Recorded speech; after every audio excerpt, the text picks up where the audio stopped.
আসসালামু আলাইকুম রহমতুল্লাহ। আশা করি সবাই ভালো আছেন। আলহামদুলিল্লাহ আমিও ভালো আছি।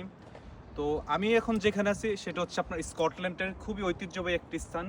এটা হচ্ছে ইউনিভার্সিটি অফ গ্লাসগো। তো এটার ঐতিহ্য প্রায় শত শত বছর ধরে আসছে।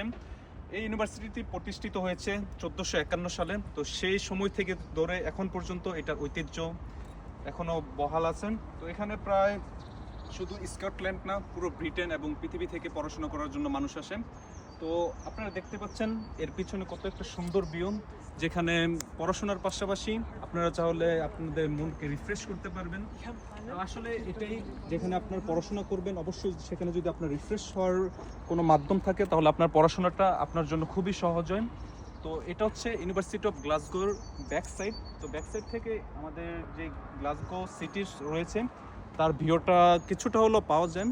তো আমরা ইনশাল্লাহ আজকের দিনটা ইউনিভার্সিটি অফ গ্লাসগো সহ গ্লাসগোর আশেপাশের যে ভিউগুলো আছে সেগুলো দেখব ইনশাল্লাহ। এরপরে আমরা অন্য একটি স্থানে যাব। তো আজকে এতটুকু ইনশাল্লাহ, পরবর্তীতে আরও ডিটেলস নিয়ে আরও ভিডিও বানাবো। তো ইনশাল্লাহ সবাই ভালো থাকবেন। ততদিন পর্যন্ত আসসালামু আলাইকুম রহমতুল্লাহ। আল্লাহ হাফিজ।